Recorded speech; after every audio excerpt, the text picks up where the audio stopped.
It's our final day of playoffs this week, a Friday night. There's going to be a lot of action. I mean, 2 teams remain and 1 PCS slot up for grabs. The stakes cannot get any higher, and my casters can't get any better looking. Skimmy, Max. I'm going to start with Max because you're looking so good today, Max. Thank you, Nat. Look, I didn't really have any nice dress shirts to match yesterday, but I figured I'd go with something a bit more low-key because it's a Friday, obviously. Casual Fridays. Yeah. That's what we've gone with tonight. I can see Skimmy's also gone for casual Friday, but I don't wear dress shirts. It off. We don't wear dress shirts. All we do is... Hang on, let me go grab him. Oh, where's he going? Oh. With the Penguin Gang. Me and my buddy yeah, here. He's got the double penguin. We're going to go for the tri-cast. Alright, I look forward then to the tri-cast that's going to be coming out from today. But first, let's have a look at yesterday. Let's see the matchup that was Bliss and Ground Zero and how we got our first team for PCS. Just yet, it's going to be 2 found by Kisei as he's still so strong and healthy. And Bio with a flash already burnt. Waits for the cooldown and leaps back in with that counter strike. It's going to be an extended trade. It's going to be Kisei that gets a quadra kill. And with no more HP, he can't hunt for the Penta. He's in the area. He'll get the vision. Has the smite. Can he get the steal? He dies. Will he jump in? Is it too early or is it too late? He's got the Baron steal. Just opened the door for Team Bliss to fight back despite that 10k gold deficit. And so far, it is that 1-for-1, but Sid still being alive is a good promising point. But Harry finally finds his second kill of the game, gets an all-important shutdown, but not before Lemus showcase just what double digits look like, 12 and 2. I was going to say, when you let me in, congratulations on the win there. Straight away redeploying into a Sivir with little to no mana left. He's burnt their ghost, and that speed might be enough to get away. He survives on a sliver of HP, 7. It's a Yeah, perfect you didn't time. believe me? Look, I want What to is see your prediction? Huh? Why'd you Ground predict us to Zero. lose? I predicted Ground Zero to win. I don't do them. First smite, and as you mentioned, the Baron falls one down so quickly off of vision. It is deleted, instantly shown by the one that gets it for his team. Gets removed by a beautiful color. The Kisei answers back, and now Tien is doing a fair bit of damage, but Vita goes crazy wherever he gets himself a double kill. The tidal wave is denied, the Aqua Prison denied, but the seismic shot will not be the Devour. It's good for the meantime, but the shield gets instantly popped. It's a triple for Violet. He wants that pentakill. He's on the quadra. He gets the You might have Smolder, but we have Violet. Team Bliss, 42 minutes in, they'll get the ace, and they'll look to take game 1. They've been far too pushed back inside their fountain. Corral to die, the Golden Shadow. But the only shadow they'll find is second place as Grand Zero make it to PCS playoffs.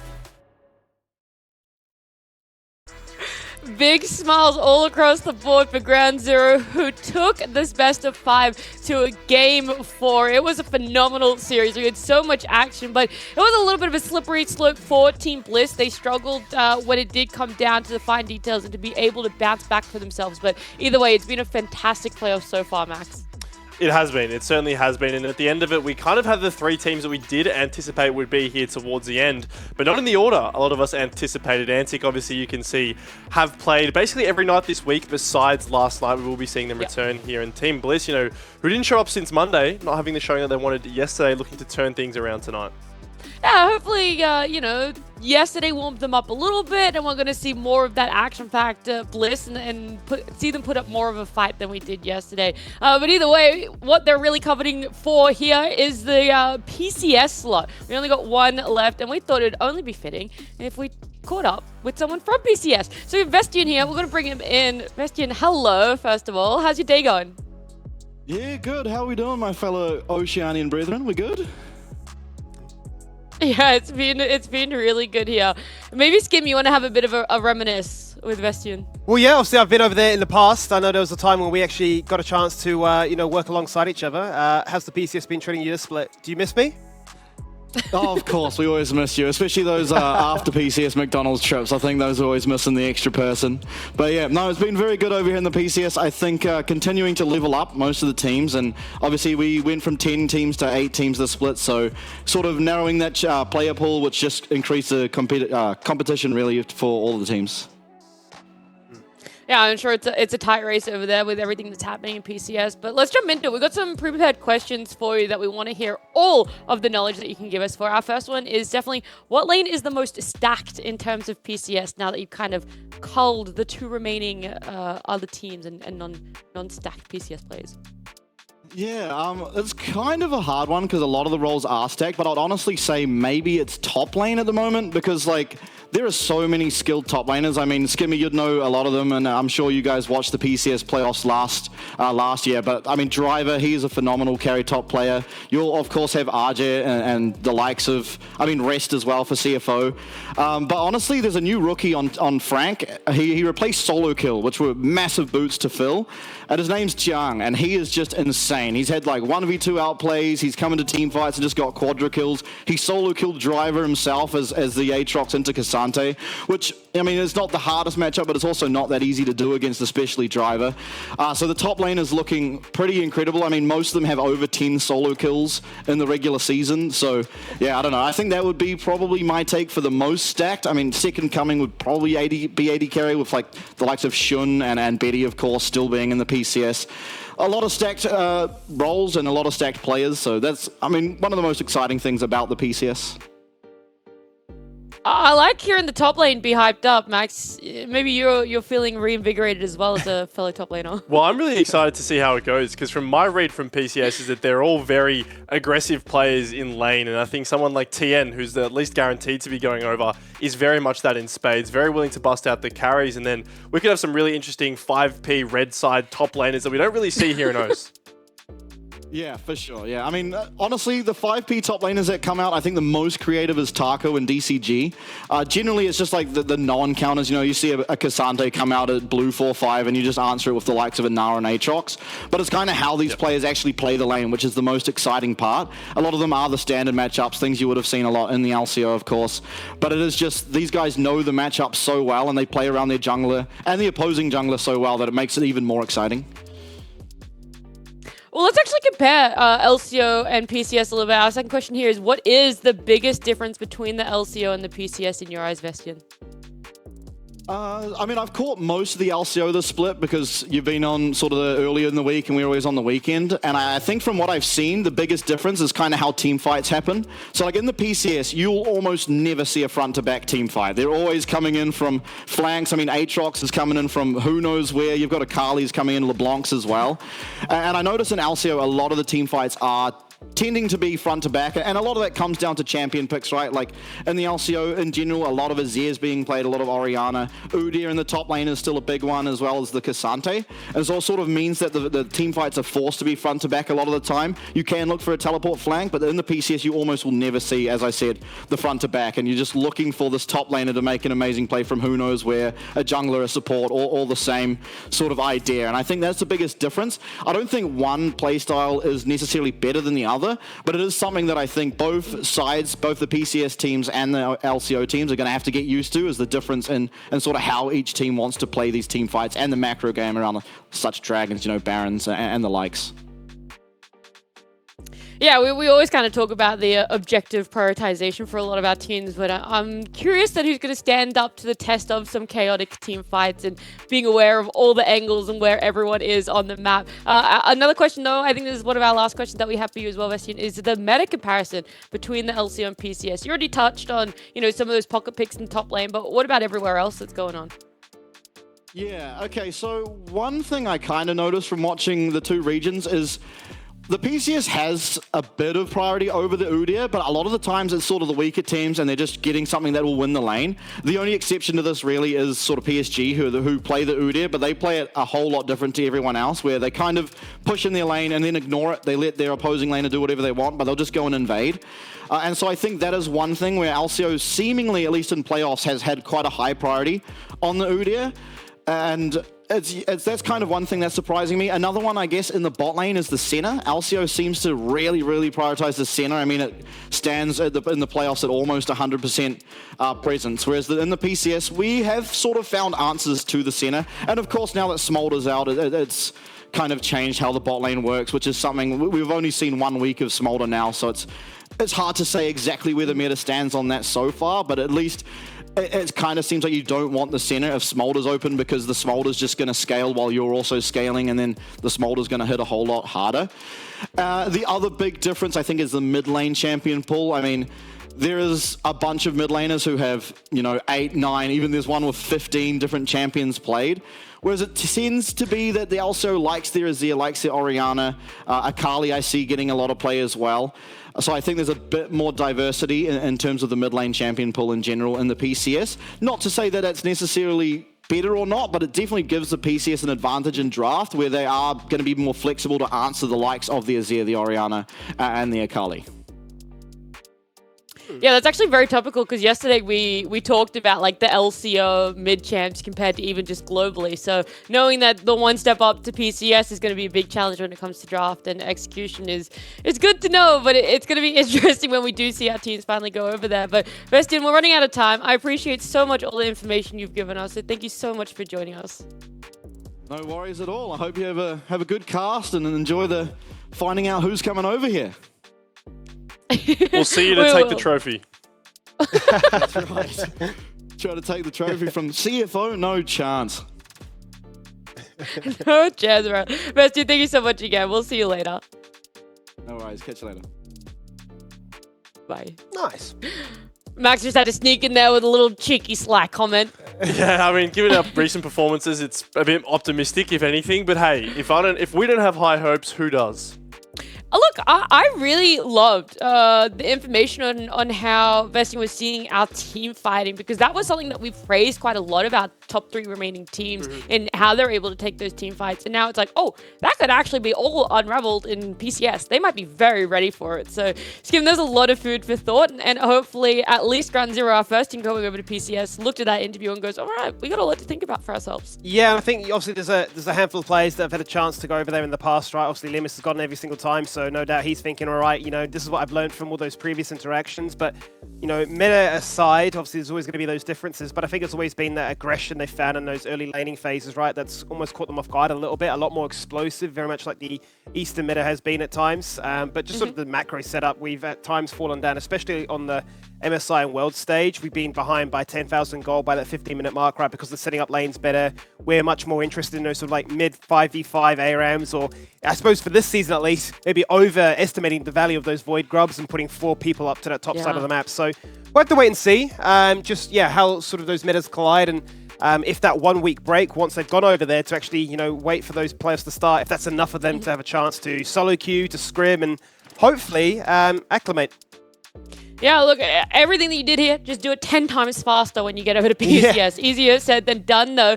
We still have, though, our last PCS slot out for grabs. It's the final matchup that we have here today, and we were lucky enough that we got some expert opinions like every other day of our matchups. We got Limus coming in first here. He said 3-1 Antic, Moku, King peaking in form, Swiper Puppy, Antic going through adversity throughout the split, made them a lot stronger than Bliss. That is something to be said. We saw Bliss, they finally had the pressure put on them, kind of crumbled. Now is it enough that they've had the time to be rebuild themselves, or are Antic going to be able to capitalize on that? We also had Invictus. This man wrote us a dissertation here. He said 3-2 towards Antic. So he's also in favor of Antic here. Says both teams are super good and love team fighting / grouping. Game could be anyone's to take. I think if Why Not gets on a strong pick that's good into something Swiper plays, that can punish his early game, and Why Not can build a lead for himself. The games should be good for Bliss. If Why Not doesn't punish Swiper's jungle pool, the game should be closed since they won't have exploded early. It's a big one. We saw Bliss prioritize counter picks a lot yesterday, and some could have said partly, an attribute to why they weren't able to get the ball rolling in that series. So we'll see how important that is for them later today. And our very last one here is Fury has also gone for 5 games in favor of Antic, 3-2. Antic and Bliss are very strong teams. Bliss works together as a team better than Antic have. But Antic have that dog in them to take the games home. Hayuri is the most consistent mid in O's, while Ryoma is the strongest in form. Ooh, there's a lot of things to be said there, Max and Skim, and I want you guys to settle into it. Maybe think about it, because we're going to come to a break. When we come back, game 1's ready. We'll do our pre-game. We'll give you all the information and thoughts that we have on the Bliss and Antic matchup.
Kimmy's after, but comes to Varus. Falls down on the stopwatch. It's carnage. They're all charged at his command. Oh, kaboom! It's do or die.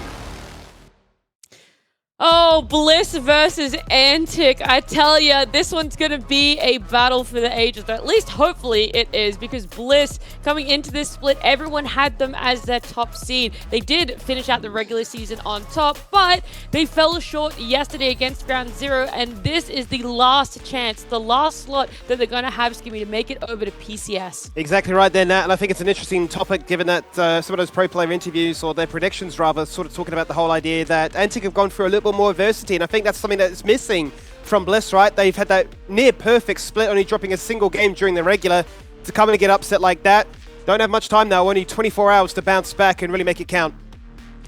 Yeah, and they're coming up against Antic. We already talked about the adversity that they faced there, but just the fact that they are able to bounce back as quickly as they have been, Max. They've played every day this week except yesterday, so they know how quick turnaround times can work in their favor and potentially even work against them. Well, Fury said it, they have that dog in them, and from what we've seen throughout their playoff run, that's absolutely been the case, right? Dropping down to the lower bracket after what really was a series of the ages does have to hurt, and the fact that they've been able to come back in such strong form and been really so dominant in the games that they have played in that lower bracket is really a strong sign. And I think that issue of having the adversity that they've already faced, I think that is a really relevant one, because Team Bliss, I mentioned this yesterday, haven't really been challenged to the same extent that Antic have, and if they're able to take the learnings from that, we really could be in for a challenging series today. I think the fact that it's a best of 5 as well is something that's really going to lean in Antic's favor here. We saw them in that best of 3 in the upper bracket against Ground Zero go all the way to 3 games, and they made that game 3 a really close one. At any point, it could have gone either way for those two teams. So I have no doubt at all that when it does come to this mental battle, what we've seen so far in this week of playoffs is that Antic are going to be able to hold it strong all the way to a potential game number 5 here. So a lot is going to rest on what draft pick they have done for themselves as well, because the last time we saw them 2 weeks ago was a different patch, Skimmy, but not a massive change up. No, not the biggest change up. Still going to be a lot of those common picks that you're going to come to know and love and basically expect to see sharp here in this series. But it is going to be the battle between that one there and Wynot, as well as Moku, right? The battle between who can look to pull off that Ziz pose even better. So yeah, look, I'm really, really excited for this one. A best of 5. And I'm hoping this split we do get that full 5-game set. Yeah, we already treated to it yesterday. How greedy can we get? We're going to get very greedy, though, because we're going to talk to our players. We're going to bring Hayri in here to talk to us about Team Bliss. Hayri, it was a tough day for you guys yesterday, but, first big loss. How is the atmosphere in the team, and how are you guys preparing for the series today? Yeah, I think we're still very positive. I do think we underperformed as a team yesterday, and we didn't really show up to play yesterday. But I think going in today, we're very confident still. And when the stakes are high, I think it's more fun anyway. So yeah, I'll just make a good series today. I love that. Even though you guys didn't win yesterday's series, did you still love the fact that it went to a game number 4 and how highly anticipated everything was and very close for all those games? Yeah, personally, I enjoy best of 5s. I think it's a lot more fun, like going through a series, adapting like each game, and yeah, I think there's just more pressure as well, and yeah, I think I just prefer the longer series over the VO2s. Yeah, and how was it having such a short time, only less than 24 hours to prepare for Antic today? I do think they are an easier team to prepare this. I do think Ground Zero has more diverse picks across the board, and they have some interesting picks. Whereas I think Antic is more more like a one-dimensional team, and they play towards one playstyle. So yeah, I think it was fine. All right, and Skimmy, I'll let you ask some questions. Yeah, obviously, Harry, good luck for tonight's series. Obviously, you've had a fair amount of success over when you played for Team Liquid in North America, but you've never actually won the competition down here, right? So what would it mean for you to, first of all, make the grand final, but then to potentially challenge to get a Oceanic title under your belt? Yeah, so obviously, winning in OS would be a pretty good, pretty great honor for me. I think, as someone that represents OCE, having a title in our region means a lot for me, and not just me, but some other players on our team haven't won yet. So obviously we're all trying to get that win together, and yeah, hopefully we show up today and we also grab that PCS spot. Yeah, sweet as. Harry, thank you so much for joining us. I'm going to wish you the best of luck for today, and we'll see if we talk to you afterwards. Yeah, thank you guys. No worries. I keep forgetting that even though Bliss has been around for a couple of splits now, this makeup, this roster, actually hasn't been around. Like, obviously, they're a new roster for this split, but just the players in themselves, you're right. A lot of people actually haven't been able to pick up that title for themselves in the LCO. So it's an interesting one. I'm sorry you didn't get your question in as well, by the way, Max. No, that's fine. That's cool. Yeah. No, One of us has to have a tantrum if we don't get it. That's just the way it goes. I'll make alright, I sure understand. Skimmy doesn't get the next one. Yeah, How good. about that? Yeah. Yeah, Cheers, I'll mate. make sure we cut him off. But yeah, the aspect that Harry was talking about for the Bliss roster, it has been that little bit of a mashup for them, and I do wonder if the pressure is getting to them. Either way, someone I know who deals very well with pressure is our next interviewee. We're going to bring in Swiper here to have a chat. Swiper, you guys finally had 1 day's rest. How ready are you to come up against Team Bliss? Yeah, honestly, I think we would have been okay playing yesterday as well. But the one day break definitely helps. I think it gives Bliss more of a disadvantage, to be honest, because they didn't really. I mean, I think dropping down to the lower seed is actually there's like strength in it because we got to kind of get a lot of reps in. They had to face a really strong team in round 2 and then have to verse us 24 hours after losing. So we're definitely confident for sure. Yeah, the schedule can be a little bit brutal that way. I also think the big question that I have to ask you is, were you ready to face Bliss in this lower bracket? Like, was this the team you were already preparing for? Or were you just preparing for both and you really don't mind that it was going to be Bliss or Ground Zero? Amongst our team, we were definitely 50-50 on who would win yesterday. It was going to be a pretty close series in our eyes. So, like, we were preparing for both teams pretty much. So, we haven't versed Bliss in a while. I think it's hard to say. I think it'll be a really close series, to be honest. So it didn't really matter who we're going to verse. I think the top 3 teams are all pretty even. Yeah. And Max, this is your time for the questions. I get my question. First of all, good luck for tonight. One of the rhetorics we've heard surrounding tonight has been that you guys have really faced a lot more adversity than Bliss have throughout the split. You mentioned getting the reps in. Do you think that difference of already having faced those hardships, having those tough conversations, is somewhat of an advantage for you guys coming into tonight? Yeah, Max. I think you got a good point. Like, honestly, during my entire career, when you're undefeated, that first loss really hurts, like, pretty hard.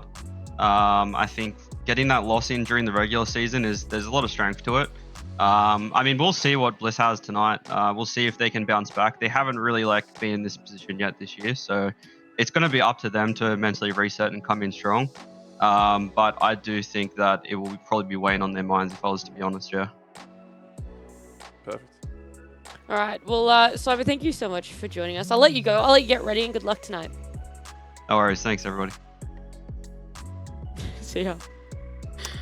Excuse me, I'm going to be so transparent with you. We definitely could have had time for your question, but I thought it was just so unfair to Max if I didn't like. I wouldn't have cared whatsoever, Nat. I'm going to be completely upfront. You should have let him go. Laura, condense the cameras into 2. Remove me at the picture. Hey, we'll get all right. We got a little bit more to go through until it's just down to the 2 of you. Don't push me out of the picture just yet. We're going to talk about the last time these guys matched up. We're going to see the highlights of it, everything that played out. We already know that it was a 2-0 in favor of Bliss, but this is exactly what was picked up, and some of the stats coming out for each player in these matchups here. Anything that really sticks out to you on either side there, Skimmy? Yeah, obviously a bunch of Ornn and Cassante, right, which we saw was not available last night. It's going to be a pretty key denial in my opinion. Also the ability to roam. Certainly support was a bit of a difference. Nautilus comes to mind, but champions like the Bard and the Rakan, I would imagine, would be highly prized as well. Yeah, it's the ability to engage and find a bit of agency may just be the name of the game.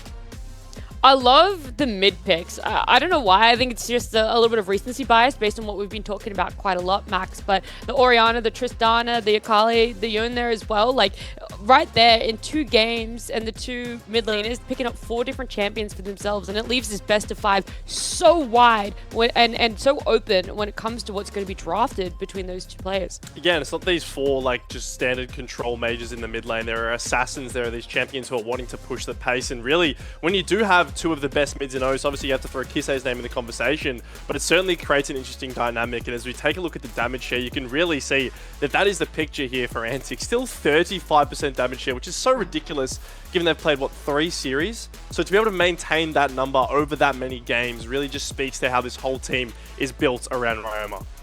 Yeah, that's right. These stats are from the whole split, so the regular season as well as what they've done in playoffs. So it's a little bit skewed towards ridiculous. Yeah. It might be a little bit more skewed to Antic, but when we saw the Bliss Ground Zero, how close they were on all of their matchups, we're seeing the Antic literally just slotting right underneath them, Skimmy. Well, that's right, yeah. I mean, they're not too far behind, and they've had a bit of a rougher affair, so certainly their season stats are going to fall behind that of Bliss. But for me, Nat, there's nothing more impressive than, yeah, this Ryoma stats in particular. His damage per minute has retained at like 1,000 this entire season, which is phenomenal. But yeah, some of the key paths to victory here for me. Biped, we want to see him on a champion with the ability to have a bit of agency, pull the trigger, right? Didn't look too comfortable last night, which is an odd thing to say with the likes of Cassante and Ornn denied away from him. So champions, be it the Gragas, the Aatrox, even the Narf for some matchups, I think are going to be phenomenal because himself and Zoranus are going to have a pretty deep champion pool. Why not? We say it's a comfort pick. I think it's more of a point, be it that we know that Swipe is going to go for these engages, the Maokais, the Zins.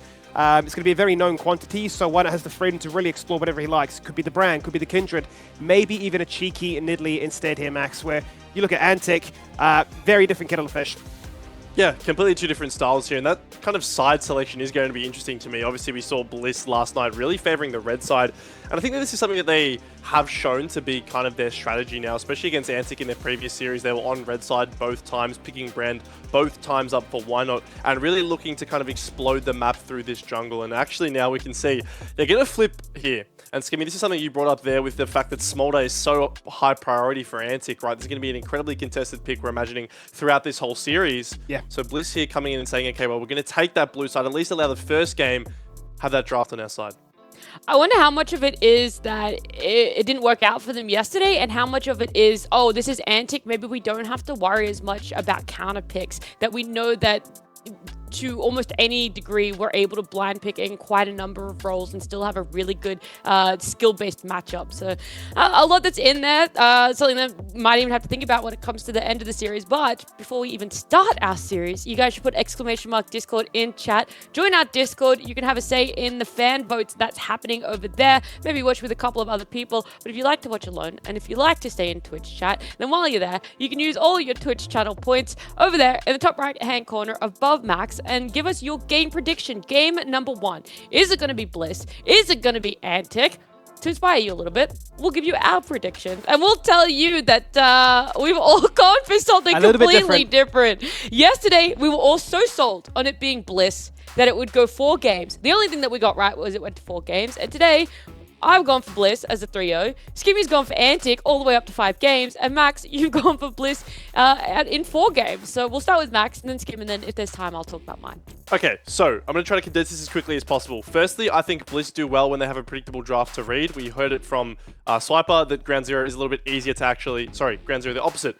Bliss and Antic are kind of similar in terms of what they want to draft. I think one are going to be on a counter pick in jungle. I think that if it does go to 5 games, like Skimmy said, I think Antic will be able to take it because Bliss have shown that they actually get progressively worse over a series, right? I think that from yesterday, if it told us anything, it's the fact that maybe that mental fatigue is coming into play. Yeah, look, Skim, you do have time to talk about your prediction, I have time? But I don't. Okay. Because Champ Select is already, so you guys can talk about the champs, you can talk about your predictions. I'm going to get out of here, though. Fantastic, Nat. Thank you so much as we do kickstart this best of 5 and get to see what does get played here. With Bliss on the left-hand side, they're going to showcase a Narban, which is quite interesting. There is that Smolder tax, as you'd imagine. We do know that Violet can play it, has yet to show it, but it does allow the Orianna to slip through the cracks, which has a 100% presence, but this will be the first time in playoffs.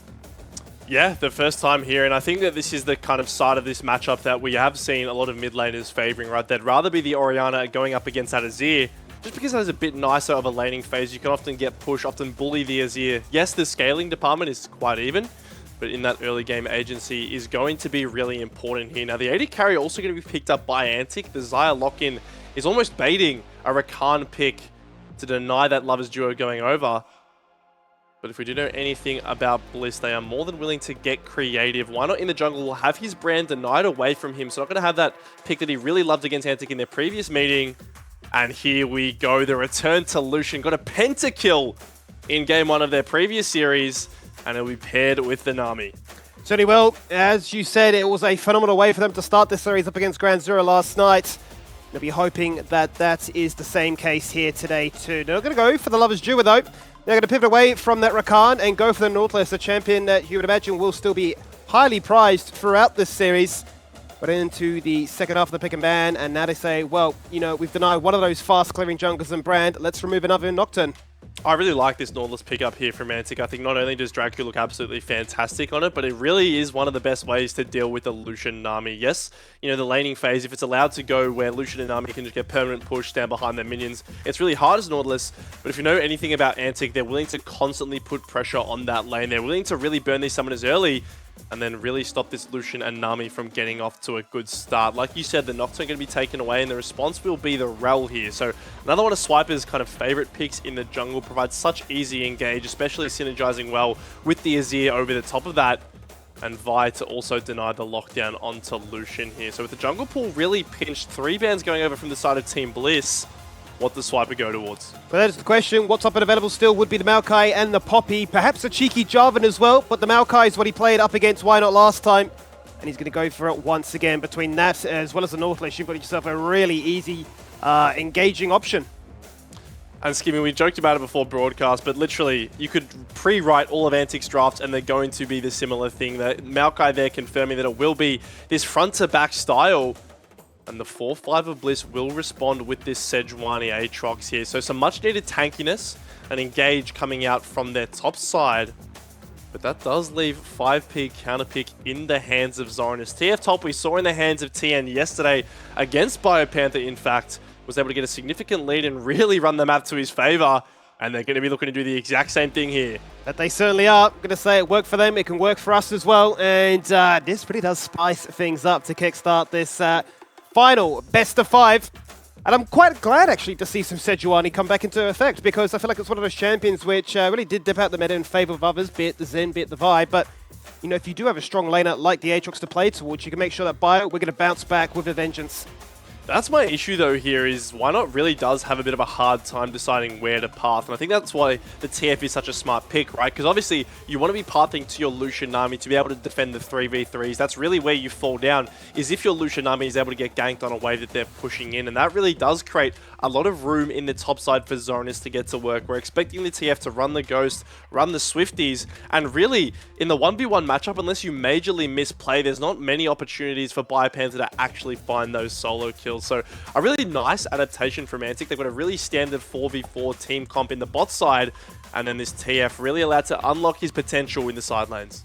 And that's going to be the most important thing for me, right, is the ability for these phenomenal skirmishes to take place, right? You'd imagine that Dracu, as he's shown all split long, is going to be keen to roam around the map and see what they can find. And if he's linking up quite nicely then with Swiper, you've certainly got a Twisted Fate that can add you know, further insult to injury, make it a 3v1, collapse and really punish some of these squishy champions. I think the hot topic, though, will have to be the fact that it's been a very long time since we've seen this Orianna-Azir matchup. When we did see it during the regular season, it was very heavily favored for the Orianna, right? Always the shove, always the harass, always forcing the Azir to go back to base. Yeah, it feels like Orianna, just in the pure 1v1, will be able to just get the push. I think where it starts to get complicated is when you bring junglers into the mix, because Azir obviously has such a fantastic time setting up those ganks once level 6 comes through. You know, the fact that he has a TF in the top lane, he can ult down. There's always going to be Maokai and Drac, who we know loves to hover around that mid lane. So yeah, whilst Harry does have the better side of the matchup, at least in the early game, there will be lots to look out for here. And really, I do like these drafts from both sides. I think that Antic, they have picked variants in the one spot where I would have liked to see it up in that top lane from Zorinus. Whereas Team Bliss, they have the makings of a fantastic 5v5 comp. Violet on Lucian, the thing that carried them to their only win yesterday. Hoping to do the same here in Game 1. And it certainly is. It's a chance now for both of these teams. Do or die. Do you want to make it to the LCO Grand Finals? Do you want to represent the region abroad? Do you want to showcase to the world what we can do over in Taiwan? Well, you've got to get potentially through 5 games. Antic have had to run through this lower gauntlet run. As for Team Bliss, they've been handed a defeat. Maybe a little bit shell-shocked by that one. but they cannot afford to get stun locked for too long, because already we're seeing some level 1 plays. Yeah, Drake, you're going to be walking in mid here, just going to throw the hook out. Harry with some fancy footwork to dodge it, will manage to get out here. Doesn't have to burn any suns there, so nice little mechanics. But yeah, already from the bat, you can see how active these teams are getting now. Looking at the runes, we have Bio with the Comet Aatrox. I really like this adaptation. You're never going to be able to proc Conqueror against Zoranus in that 1v1, so instead favoring a little bit of poke that you're going to get out. As well as the tree actually feels surprisingly nice to take on Aatrox. And then in the bot lane, they have the Cleanse heal for Violet and Scott. So no Ignite. Obviously does limit their offensive potential somewhat. But with all the damage Lucian Nami is able to do, that shouldn't be a problem. Shouldn't be a problem. And it's an interesting point talking about how strong Violet is, because as you say, getting the pentakill is simply phenomenal. But the point that stands out for me is that King has really ramped up throughout this playoff point, right? At the moment, he sits on 72 kills over 7 games. The second place is Ryoma at 49. Really is putting in a bit of a 1v9 performance. So we can talk about the star power between both of these teams. There is a lot of it. But bot lane, for me, my major point of focus. Yeah, it absolutely will be. You can see Swiper as well acknowledging that, perhaps looking to do an easy 3-camp clear on the bot side. This is something we've seen a lot of the junglers do when they have the losing push in their bot lane, right? They want to take their full clear bot side, make sure they're not getting denied on any invades.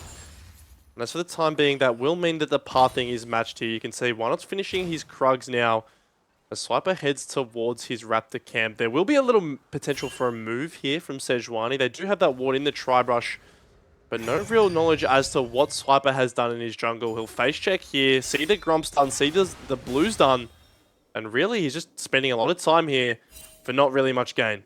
Not going to be able to find anything apart from a bit of information, knowing where Swiper would have started. And certainly placing a wall to prevent him from sneaking in for a cheeky gank in the mid lane. You can see already the interaction between the Orianna and the Azir, where Ryoma down to 50%, chugging through those potions, and one quite happy to reveal himself. Cross map to keep pace and potentially meet the Maokai at that Scuttler.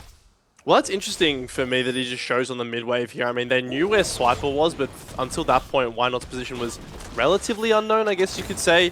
And now it really just does dampen his clear speed. You can see down 2 camps already, and the Scuttle Crab spawning in 10 seconds. Really does mean that Swiper should be able to have first move, especially with how pushed in Zoranus is in the top lane. Already has a significant HP advantage. And this is level 4 to level 3. Keep that in mind. No smite for Swiper, rather.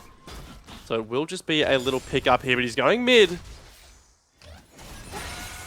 And we'll just find why not. Yeah, it's not going to find anything there. Scuttler will be picked up by a Why Not, and both mid laners are looking at one another, looking to try and go for that fully all-in. First blood flash goes on through. Twisted advance denied. A little bit of delay there by Harry, but not going to get punished by it. It certainly does mean that life becomes a little bit easier if he pokes his head into mid lane again and reprieves Ram of that pressure, so we can finally get back to base. That's just a perfect play there from Swiper. You were so happy trading flashes, especially in this mid matchup.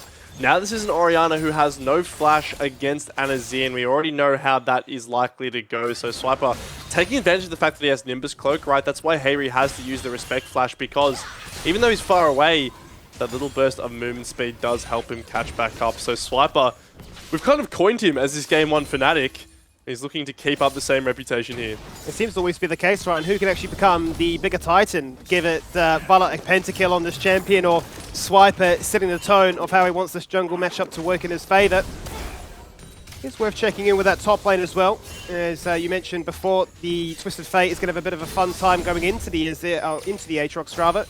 But it might be worth checking in also with Ryoma. We had a bit of a joke and say that, you know, ban this champion away from him for good reason too. 8 games played of it. Simply phenomenal statistically, and was certainly up there internationally at one point. Top 3 in the world in many different categories. So expecting an absolute blinder from him. But level 6 not too far away, Max, and that's when things might start to turn up the heat.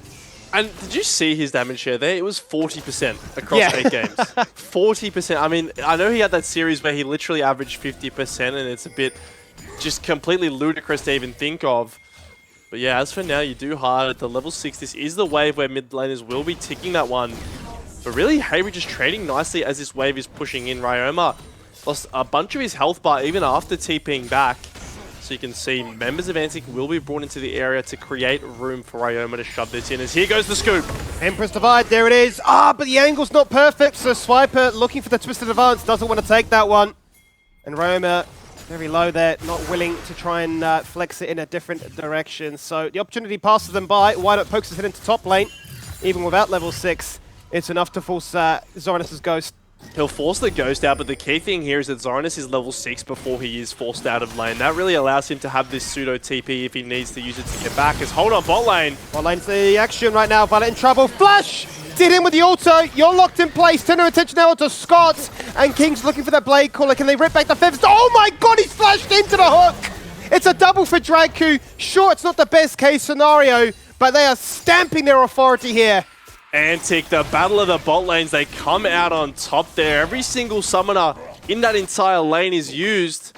So we take a look once again. Bar just gets a little bit overconfident, dashing in here, takes all this CC from Dragku, and it's a nice cleanse, but ultimately the kill and the flash is enough to create the distance, and Scott holds his flash for so long here that eventually when he does use it, it's right into the dredge line.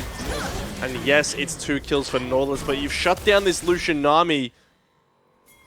Definitely stifling Team Bliss here in the early game. Really good start for them as Roman is going to meet the wrath from multiple members looking towards this lane, can just simply shroom a shuffle to safety. If Scott does get active, which is nice, he's mirroring that of Dragku on the Nautilus and making sure that they will not fall behind from lane to lane. They're expecting that. We saw it obviously be such a prevalent factor, allowing Benvi to roam all over the show and really keep the side of Team Bliss guessing. Now that both junglers are about to hit 6. One has just picked it up now. A Glacial Prison. Megan is chugging into mid lane. You know that Harry is posturing aggressively, looking for that shockwave. And it is worth mentioning for Harry, his playoffs have been pretty phenomenal too. He's got, what, 4 solo kills, the most in this playoff so far. And on a champion like this, with this matchup, you'd expect more. Yeah, definitely the lane pressure there already. You can see up 14 CS, and now we'll have the first move. Wano has been very eager to kind of just show his face in the mid lane, make sure that the enemy knows that he is there in the area. And that does provide Harry a bit more freedom to be able to get the push as he would like. You'll see now he'll be spotted by this pink ward here in the bot lane, just hovering once again to allow his bot lane to be able to shove out this wave. But it really isn't a position you'd like to be playing in. The Lucian Nami already having fallen down. Just a plain 2v2 really does hinder your early game plans here. First Dragon obviously went over to Antic as well. And without being able to stack in the bot lane, you're left with slim options. You can see up in the top lane, Zoran is able to just walk into the jungle, place a pink ward completely for free. He owns that top quadrant. As once again, the action will be directed back here. Antic, they're trying to get this wave in. They have Swiper in the area, but why not tier 2? Yeah, both junglers here. Wana is going to back away while Swiper will just simply recall out of vision. All they wanted was the wave crash, and that is exactly what they'll get. And it's ironic that you bring up the point about the Dragon being picked up, because as far as player stats go, this really has been a strength of either team. Bliss have always gone towards those Void Grubs and then the Heralds, whereas Antic have always sacrificed that and been stacking up all the Dragons. So it really is that polar opposite effect here, but both teams playing to their success and finding it quite easily. Speaking of easily, I mean, look how easily Antic have it up in this top lane. Zoran is here with Swifty Boots completed. This is really the point in the matchup where Bipanther just has such a rough time. TF has complete wave control, even with those Merc Treads. The fact that he can just stun you and run away at about 1,000,000 miles per hour really does make your laning phase a miserable one. And that means that if he wants to break out from this deadlock of having waves shoved into him, he's going to need to bring one not up. That is not where the Sejuani wants to be. She wants to be, as we mentioned, playing around her bot lane. As for the time being, it will be Antic who have control of this top side. Grubs spawning soon. Obviously 3 already in the hands of Team Bliss.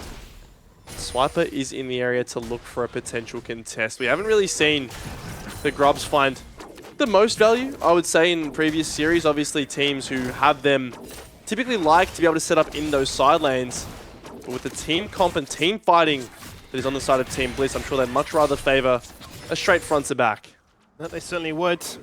Oh, he's going to be hunting for those kills. Exactly what Wildnut's looking to try and do now. He jumps in and hits that Glacial Prison and says, Zoranus, you're in a lot of trouble. He burns double summoners and he will get away. Thankfully, as you've already mentioned, the Destiny will get him back to lane unscathed, but losing double summoners now very much does make sure that you can't continue to be as aggressive as you have been into this Aatrox. And it also opens up this window here to be able to take the Void Grubs here for one on. He'll start this first one here. We spotted out by Swiper. But look at the minimap, you can see TP coming in from Ryoma, and Dragku is walking up to potentially defend these. Now, with smites on the line for either jungler, you have to imagine that it could be a bit of a close affair. But Team Bliss, I think, acknowledging that, okay, we made that our play previously. It was to be able to find the double summoners out of the TF. We don't have the resources. With both the Glacial Prison and the World Ender on cooldown, they're going to give these next 3 over to Antic. Yeah, not even that, right? You can see that Harry has no shockwave too, so really if a fight were to occur, they would be down a significant amount of pushing and just in general power.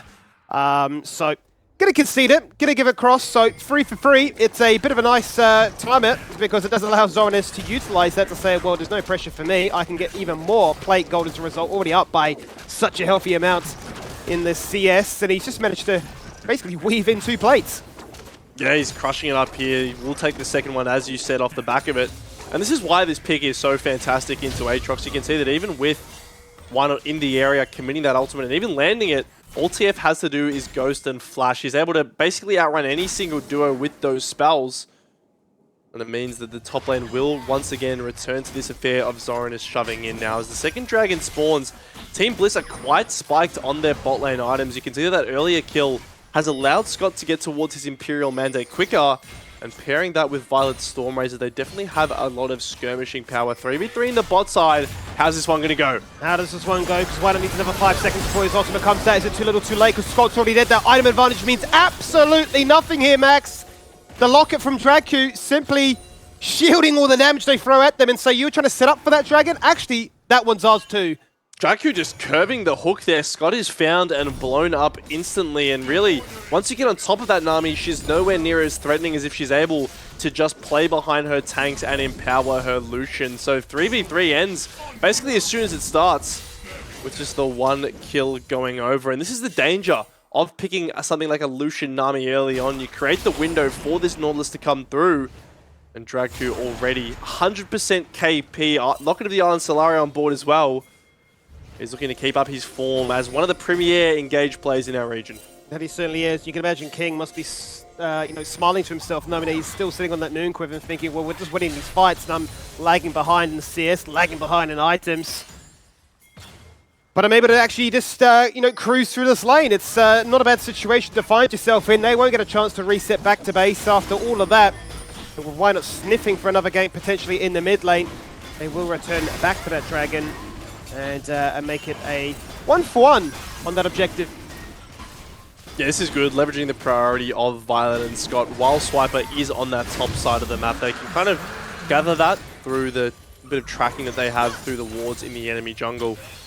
And now the next objective will turn into the Rift Herald here. You can see a reset coming out from Dragku, who I would hazard a guess as to the fact that he would want to walk up towards that objective. As for the time being, Zoranis will also get his reset off here if it's not interrupted. Kraken Slay completed here. And really, it's items all across the board here. As we take a look at the gold graph and see that Zoranis, no surprises, both the TF passive and the fact that he's been able to get so much CS and turret plates, propelling him to the top of the leaderboard. Certainly is putting him really far up, and definitely the place you want to find Zoranis to kickstart the series. He's shown that he's got a tendency to try and play these quirky champions. Gave us a preview of that, playing a top lane Varus into Cassante. So you certainly would know that the Twisted Fate would be in that wheelhouse, available to be used in a series like this as well. And tip the Kraken Slay to have that matched with King too. Expect to see them look to now group up and be a lot more interested in a subsequent skirmish. You can see that as it stands right now, Zoranis actually deploys to the bot lane with the Destiny still active, and one that's actually going to get jumped upon is used for that Glacial Prison. He's dropping lower and lower. The Aqua Prison not going to do too much, but he can jump across the wall to safety. Now Biopemper, isolated from the herd, forced a better flash of his own. And they thought they'd set up a trap, but in fact they're the ones to lose. Yeah, Wano was just caught there on that ward, not respecting the vision. Was placed a little bit further up by Antic. And it means he will be forced out of the play. Biopanther as well took a little bit of an odd path, kind of kiting towards the minions as opposed to just going straight down to his turret. And that means that he will lose his flash. This Herald swap is something we've seen so commonly from Antic, right? They're very willing to put their bot lane up towards either top or mid to secure themselves as objective. And with Zoranis clearing in the bot lane, you would have to say it's worked out for them this time. Certainly would do. Yes, he can take the culling from the Lucian there, but he's not going to really be too upset by that one because you've always got that in the back of your mind that I can reset, I can ult, and I can get myself back into another lane to be an absolute menace. and keep pushing you in. So picking up the Herald's a nice acquisition. We said it countless times throughout this playoffs, Max, haven't we, that whenever Swiper has it, he's usually finding 2 towers, or at least 2 charges with it. Let's see if Bliss allow them that opportunity again. He's absolutely excelled in terms of macro. This has always been his strength, as the gate will come through here. So is it TP, but Ryoma, he'll be aqua prisoned immediately.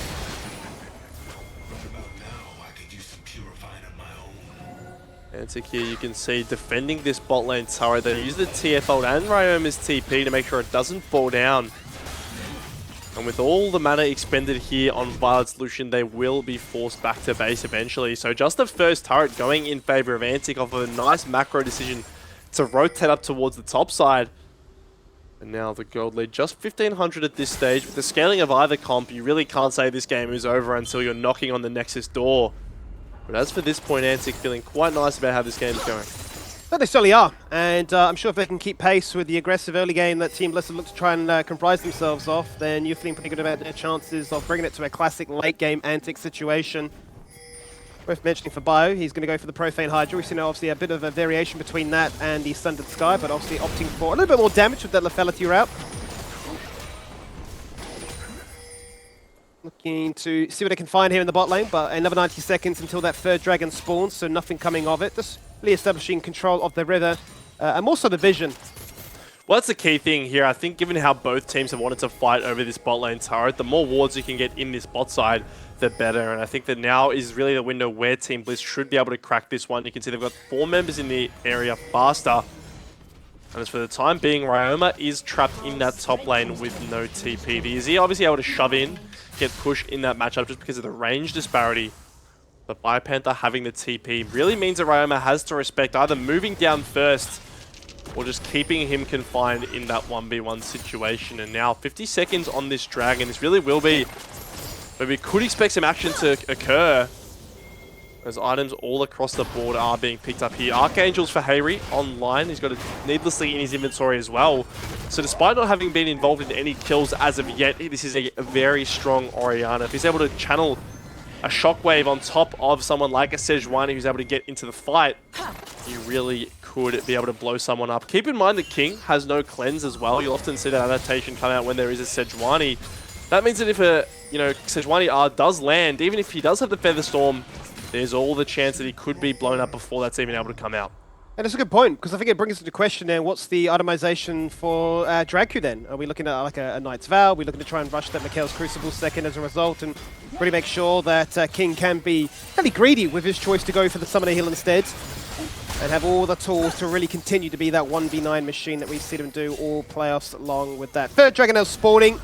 It is going to be that classic trade of, well, we'll wrangle back the control of the mid lane. You can pick up that one. We'll summon the Heralds. And we'll look for another turret instead. So that's exactly what they'll get with King jumping in. A whole bunch of those Void Grubs coming out as a result too. It will just simply be that 1-for-1 trade. Yeah, and they summon the Sunders here as well. You can see top lane actually 1v1 going on. There's a bit of a 1v1 going on, and Zoranus is going to force him back, and he's actually going to burn a Ghost in the process. And by having no flash, there's nothing really much still that he could have found in that situation.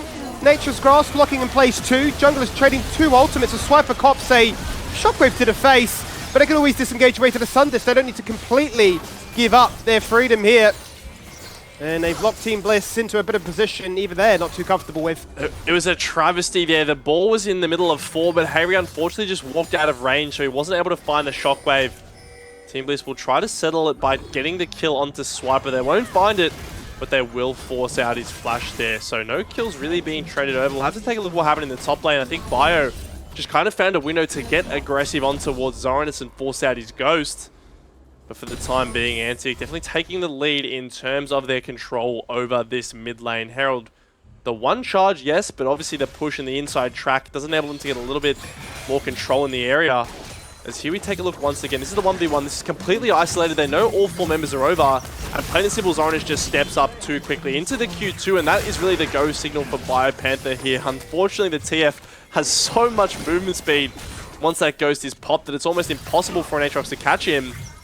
But Bio still doing a good job to defend his turret and remain relevant in the CS department. And it really does go from bad to worse, because Zoranus has now picked up their rapid fire cannon, so he's got even more movement speed and now even more range too, so he can continue to be very oppressive and really stem the amount of pressure that Bio can provide, which was a big factor, I'd have to say, in last night's series. It's not very often you see BioPanther not look too much of a relevant factor, but he was unable to really showcase his class like he's done all season long. And in a situation here where what's he realistically going into a side lane for? Is it the Zir or is it the Twisted Fate? Always going to be forced to take a fair bit of damage. That's the problem. He doesn't have a winning matchup in the side lanes now, so he will need to look for something in a team fight to get active, and that becomes so hard when you're constantly shoved at your turret. You can see Violet and Scott were potentially looking to ease up some pressure, find a kind of off-tempo pick there to ease up Bio on the side lane, but they won't be able to find anything. And look at the bot lane, Skimmy. This TF is just completely alone, machine gunning through turrets at the time being. And because Hayri has no TP, he doesn't feel confident matching. So just another turret falling in favor of Antic. 3-2 then, and it's good timing because Antic are keeping up pace here with Bliss in terms of those second item spikes. We mentioned it already for Zoranus, but now the rapid fire cannon for Violet is going to be matched by the Navori Quick Blades of Desire. So some massive moments for both of these champions and to really showcase what they're about. The hook goes out, but this time Dragu's unable to curve it onto a champion. Just going to hit a minion, remove that one from the game nice and easily, as they do stand strong to prevent their mid-tier 1 falling down in the process. And with a Baron having spawned already, well, both teams looking to try and bait one another into starting up a fight, or at least finding a pick. Mid lane still is the focus. Yeah, Glacial Prison out, but it won't find a target. The hook also missing. Culling going to be used though, and the Shockwave actually dragging back 2 members in that occasion. Out goes that Tidal Wave. Yet they're unable to find the kill they're after. They'll burn a flash, they'll take the summoner heal. They will bully Antic off that mid wave. How is nobody dead, Skimmy? Once again, cooldowns traded back and forth, but ultimately, everybody walks out unharmed. Yes, a flash had to be expended, but you're absolutely not feeling too bad about that if you are the camp of Antic. And for the time being, Team Bliss, you can see they're getting a little bit desperate here, trying to force a play with their Lucian army while they're still in the stronger position. But ultimately, quick reaction out of King from that ultimate. He's able to dodge the Glacial Prison, and that does mean that he will walk away completely unharmed. Bounties across all members of Antic now, as the scaling is starting to come into effect. So he is, and you've already mentioned it before, right, not having the cleanse as Desire, but the champion is phenomenal at denying all the CC that Team Bliss will be throwing his way. So that Featherstorm, keep an eye on that cooldown. It's going to be of paramount importance to dodging out those plays time and time again and really showcasing that he is the king of the AD carry position. Banshee's Veil then, done by Hayri, going for this very tanky variant of the Orianna. We've seen this time and time again throughout the split, where you have all the shielding and, well, denying off damage that could come your way. As Roman's going to get simply run on down here by Violet, actually going to force out an ultimate of his own just to create some space. And you can see just how annoying this Lucian is. Not only does he have a Nami to empower him, but he also has the Orianna to give him resistances and that speed bump with dissonance. Now, because of that chunk, they will look towards the Baron here. I would assume this is more of a turn play, and they found Swiper. But they are certainly looking for the turn play because they know that if they don't force a Baron fight, Zoranus is never going to leave these lanes. He's never going to stop sieging. And I think Antic honestly have done enough to try and keep them interested in this that it's bought time for him to rotate from bot to mid and then just siege there instead. And he absolutely brutalizes these turrets. You can see with just a little bit of time, he's almost completely killed that tier 2. And now this is the problem of Team Bliss. They have to play in this death ball style to find value from their comp. But so far, they haven't been able to find anything. Swiper did use his flash there, so perhaps a similar play would result in a different outcome. As he goes, why not? Yeah, one is going to jump on in. The hook goes out as well as they look to try and lock everybody down in a bit of a wombo combo with Fair. And that's a mega blast cone to knock them back inside that Dragon River. But Zoranus is looking to try and kite them out. One flashing upon his head, looking to try and find that permafrost, but will be denied with the ghost stacked here and the gold card there too.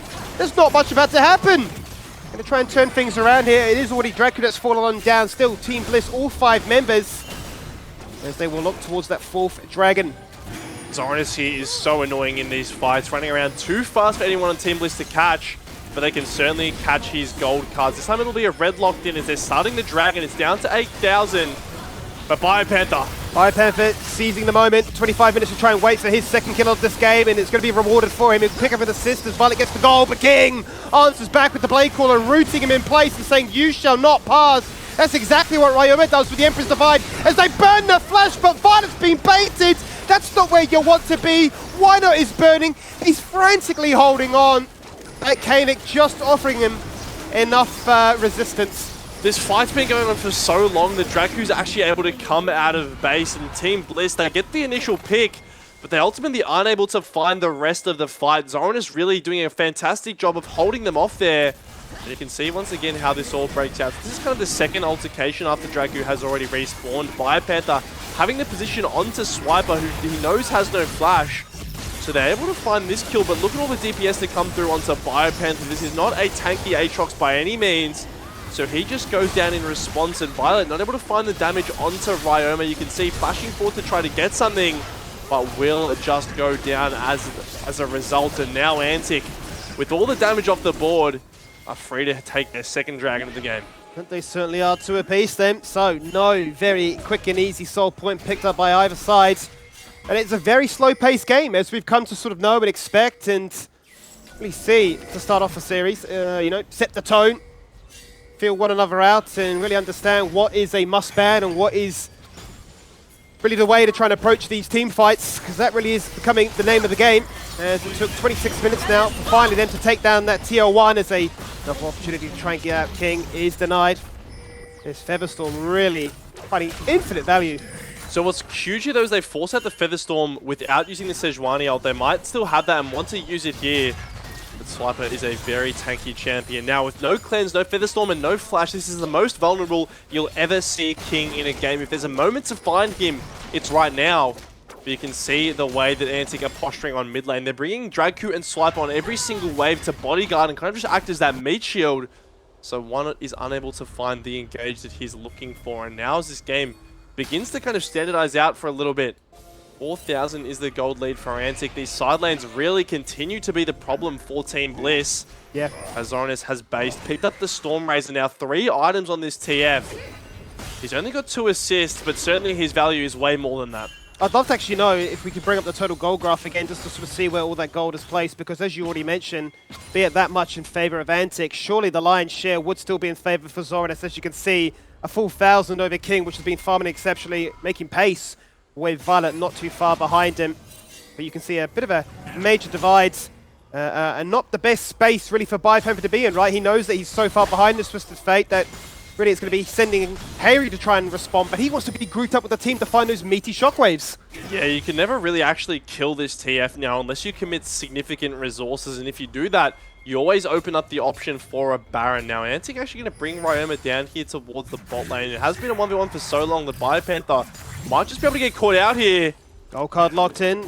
Spell Shield's going to deny it. Edge Knight is fantastic, and then the flash away just to make sure no funny business occurs. He just had to wait a few more seconds as the rest of his team was sprinting towards the bot lane, but they're getting run around the map ragged here, Max. I mean, they're so frustrated by this Twisted Fate, and they're like, well, how do we draw in Antic to force a fight so we can actually use what our comp is built to do? Yeah, one of the best things to do would be able to start Baron, but right now there's just too much side lane pressure that, like you said, they are really just being taken on a joyride. As we actually look back in the bot lane, it is once again Ryoma who's hovering, but King's been caught. King has been caught, and that culling was enough to force a trade between both AD carries, and that's exactly what Wynot is always looking for. Oh no, BioPanther's been called out, the trap was set, and Ryoma's flourished as a result of that one. And then straight away, Wynot on Vision says, well, let's just start up the Baron. They have to do this now. They know this is a bit of desperation. If they don't start this, they will just get split pushed to death. But there's still a full HP Ryoma. He's TPing in now. Here's They TP might now. just be able to deny the Baron skimming. Yeah, I mean, it's just ult chucked out. It's denying the resets. And Swiper says, well, we are going to force this fight. We are going to go for this kill. And we are going to commit Zoranus and the members as well. Gold card across the wall. Violet hits the claims. Look at the damage from this ADTF. He weaved in, what, 3-4 autos? The Kraken Slayer came into effect. And Violet says, get me the hell out of here. It was a desperate Baron. Antic know that they smell blood in the water, and they will absolutely manage to chase them off. Now, Harry's still looking in the area. No shockwave, and he just might go down. Then he would do. It's going to be a Baron going in favour here for the side of Antic as Bio TP's in. Instantly, the Edge of Night gets procced again. As he looks against zoned away. King hanging on for dear life. He has no flash, no heal, no ult, no chance to survive. His Draco acts as that meat shield. The hook is good, but they've still got vision. So Violet picks them up. His second of the game. Been a rough one here for the Lucian. Didn't pop off in the laning phase, and has struggled to find his foothold in the mid game. But it's at least one Baron buff taken off. And they were so close to killing King as well there. He had to flash out at the end of that play. But here we go again. You can see what didn't work once will certainly work this time. There's no Edge of Night to be able to block this CC coming through. And there's more than enough DPS to take him out here. So off the back of that, they acknowledged that, okay, if we keep up just walking around on mid lane, they're going to be able to crack our base through the bot lane. That starts this initial play, and Draku, look, you can see the carries are a little bit separated. Pings are coming in onto mid lane for Antic, but Swiper, he pulls the trigger, finds Why Not here, and all of Team Bliss are zoned. You can see Zoranus, like you mentioned, the ADTF doing so much damage, almost one-shotting Violet there. And that buys enough room to get the Baron. So now it's 6,000 gold in favor of Antic. Once again, looking to cook up a little bit of a side lane play here. But they certainly are. It's a pretty healthy lead, Max. It's a very comfortable position for Antic to find themselves in, and really hasn't been shut down. An answer hasn't been provided. And for that extent, you can feel very confident about your ability to use this Baron buff to good success. Currently, they're hovering around, actually not playing towards any lane, more so denying the jungle that Team Bliss could look to take for themselves. That's only going to further this gap in economy that we're seeing right now. I mean, the 80 carry pools are fairly decent in terms of items. Lucian be able to be on 3 himself, and so will Ryoma. But as you look at the top lane, it's really where things start to go from bad to worse. 4 complete items here for Zoranus, compared to the 2.5 that Biopanther is working with currently. So if side lanes weren't a problem already, you've got a Baron buff TF who's able to be level 18 and shove in those waves. And now Bliss, if they didn't feel pressure to start a fight, they certainly do at the moment. You can see so much going to come down to Why Not. He really is their only engage, but all game long, Antic have been so good at stifling it. They certainly have, and he's found it to be a pretty frustrating game state to revolve around, right? You can see he's peeking his head into lanes all the time, but he says, well, what can we get from this one? Unfortunately, it's not really worked in their favor. No chance for them to use it as a shockwave delivery system either. But will they ever get that invitation to shut this Twisted Fate down? I don't have flanking walls for them to TP upon. And Biopanther certainly isn't strong enough to try and threaten if he was to hit him from that wrong angle instead. It does feel like, you know, Antic are slowly setting the pieces in motion that checkmate is coming. But what's interesting is they're actually not really grouping on many of these waves, kind of just adopting this 1-3-1 approach and not committing to break any turrets. So it will be Baron obviously going over, but only a 2,000 gold advantage yielded from that buff. Not able to really make a significant dent in the base of Team Bliss. As we check back in with the gold, Zoranus just continues to propel ahead here. 15,000, 2,000 gold ahead of King, who is already in his own right ridiculously fed. And you can see so much DPS coming out here from Antic. You take any form of extended fight, they will simply just beat you. And so it's going to come down to Bliss to find these snap engages, find a good shockwave, find a nice Aatrox flank, or else you simply will be out-beaten, out-DPS'd in these extended altercations. Well, no doubt that's what it's going to come down to, right? Finding that one play, much like a Blitzcrank, you're always hoping for that one decisive hook. The same could be said, no doubt, here for Why Not and the rest of their team. That one good shockwave, that one fantastic lockdown, that one window in which somebody like King has no ultimate to immune it all. As they keep hovering between different parts of the map, looking to see what they can find. Oh no, the Glacial Prison completely airballs. We've waited all this time for that. That's not what you're hoping for. So Swiper answers back with an ultimate of his own. Draku jumps in, hits the wall. That's not what he wanted either. 2 men locked in place by the Nature's Grasp. The culling goes out to try and zone them back, but Why Not is low, the line is burning, and Bio is flashing to safety. But Zoranus is a 1v9 machine. He says, you will not escape me. I will shred you down like the turrets I've been taking. He will absolutely find his man there. His counterpart Biopanther taken out. Zoranus on this TF sprinting through team fights and sprinting through this game in general. Now Antic with that kill onto the top laner of Bliss. 40 seconds is the death timer. Now is when they can really start to open up this base. This Twisted Fate is a problem, Max. It is a must-ban, it feels like already, and it's only game 1. As they have not found any way to shut this down from the very get-go. Their best chance really was when they burnt double summoners, but that's about it.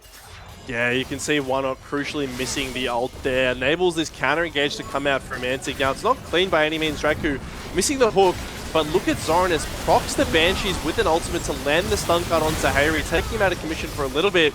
And then off the back end, I mean, look how fast he's running around this fight. Look how fast he kills Bio. Just an absolute rocket. 35 minutes in, 40 seconds on Soul. But I don't imagine Team Bliss would be looking to make a stand here. Perhaps they do. Perhaps it is their real last moment here as LDR's picked up with Violet. But with all the summoners to work with, besides that of the TF, we could be coming to a precipice here. We certainly could, with double objectives synced up quite nicely. It does become a bit of a guessing game as to what becomes the priority. As we all know, Team Bliss would absolutely love to go for that Chemtech Salt. Would give them everything they need to really stand their ground and potentially weather the storm that is this AD Twisted Fate. But the Baron, spawning in 10 seconds thereafter, you lose one, you lose both, you'll lose the game as a result. Yeah, I think just the second the ace comes through at all as the culling. Wow. A lot of damage. Yeah. A lot of damage. He's really chunked, but he has the Bloodthirster as well, so if he's able to get a bit of uptime here, he will be able to heal it back up. And then the Soul just going over to Team Bliss as a result of that chunk. Now, can they get there in time for the Baron? TP's going to be expended on the top wave. A bit of a pincer coming out, but Antic, they're starting it up. They are starting it up, and the Vision will reveal it, and Bio's going to try and conceal his positioning for as long as possible. Or, you know what? Scrap that, just jump in and try and go for the kill. King is the focus. He flashes, he dashes, and he lives to tell the tale. They've got the Baron buff, they've got the DPS, and they've got the positioning with Rome is scooping him back inside and saying, I'm not finished with you yet. It's only Harry and Scott that can live to tell the tale of how this fight has been so disastrous for them. And with their destiny, it's easy for Ryoma to run you down. You take the Soul, but will take the game. Antic with a fantastic fight off the back of that Baron. And Harry is the lone survivor for Team Bliss. Can he clear the waves here? He's against the Baron, and he doesn't have the shockwave up. Antic, they're marching in the base. They've got their eyes set on a 1-0 lead. They already feel like it's the perfect start for them. You mentioned Swiper in the game one. Maybe not the strongest performance of him individually, but it's exactly what they want in terms of really establishing control here and not allowing Bliss to really settle their nerves, calm those emotions, or bounce back at all from that defeat last night. It is the delayed ace, but at 37 minutes, Antic take the W. Pressure creating diamonds here in game one. Antic, they come with the plan, and really that last pick TF did wonders for them to propel them to a 1-0 series lead. Lots to consider, lots to think about. Bliss, for the first time in this playoffs, have flexed it to the blue side. They got what I thought was going to be the strong champion in the Orianna. They got the Lucian Nami. They didn't find the same levels of success with it. They go into the intermission with a loss to consider. We'll jump back in just a second.